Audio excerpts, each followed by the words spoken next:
오늘은 사유사색하는 시간으로 세봄의 성찰 1 너그러움과 오만에 대하여 라는 글을 여러분께 소개하겠습니다. 세봄의 성찰 1 너그러움과 오만에 대하여. 인품은 내재적이다. 평소 내재되어 있는 성품은 그 사람의 표정, 몸짓, 말을 하는 등으로 은연중의 행동으로 나타난다. 이런 점에서 사람의 범위는 내재적 성품, 곧 인격의 발현이 내뿜는 독특한 격조이다. 이처럼 사람의 범위는 인격 곧 격조 있는 행동에서 나온다. 그래서 그것은 매우 자연스럽다.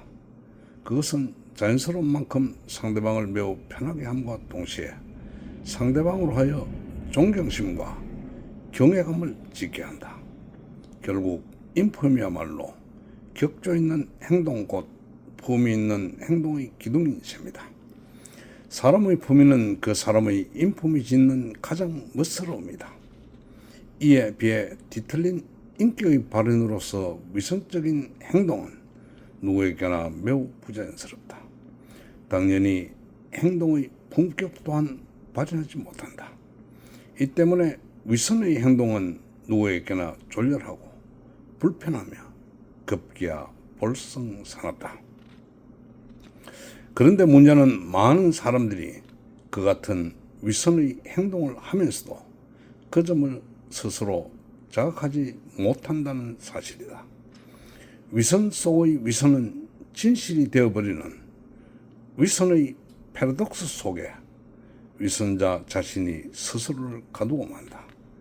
이 때문에 위선자는 위선의 행동을 반복하게 되고 끝내 위선 속의 위선이 진실이 되는 소위 위선의 패러독스 속에서 위선자는 영원히 헤어나지 못한다.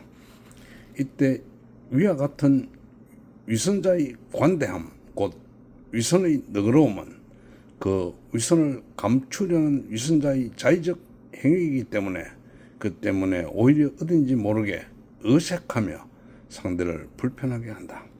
즉 위선자가 짓는 그 위선의 너그러움은 상대방에게 너그러움으로 전달되는 것이 아니라 위선자의 의도와는 달리 오만으로 전달된다. 이처럼 너그러움과 오만 사이에는 그 어떤 연관성이 있다.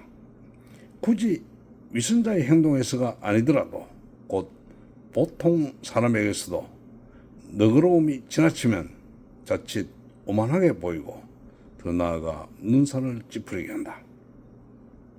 하지만 고도의 인격자, 곧 준엄한 인품의 소유자가 짓는 모든 행동은 결코 과함이 없이 늘 자연스러우며 상대방을 항시 그 아름다움 속으로 끌어들인다.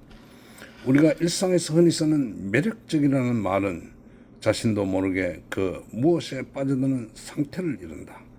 특히 사람이 사람에게 빠져드는 것처럼 아름다운 일은 또 없다. 청춘 남녀들 사이에서 이런 일이 자주 일어난다. 이 외에도 이런 현상은 연예인과 보통 사람들 사이에서도 흔히 나타난다. 그러나 그때 나타나는 그 현상은 다분히 감각적인 것으로 충동적이다.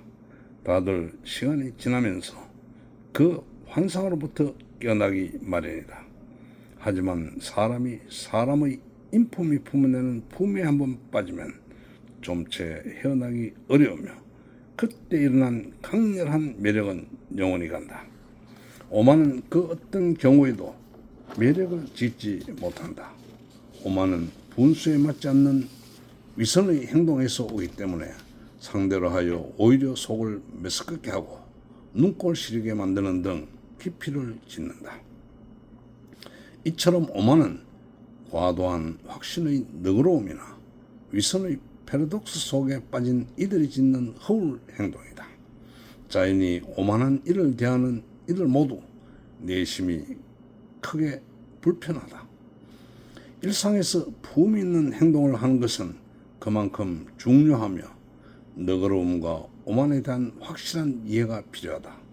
특히 위선의 행동이 짓는 불편함이란 상대의 속마음에 큰 상처까지 남긴다.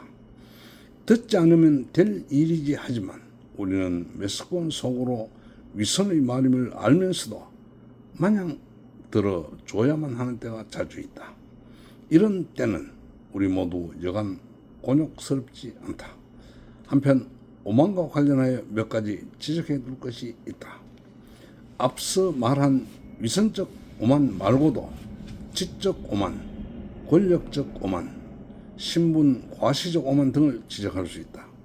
특히 권력적 오만의 경우 자기 과시적 오만, 곧 자기 확신에 기초한 정책적 오만은 자칫 국민 전체의 삶을 불편하게 한다. 이 때문에 우리는 권력적 오만을 특히 경계해야 한다. 그것은 자칫 우리가 소위 말하는 비민주적 사회의 원천으로서 만인의 자유를 억압하는 불편부당한 사회적 기능을 발휘하기 때문이다.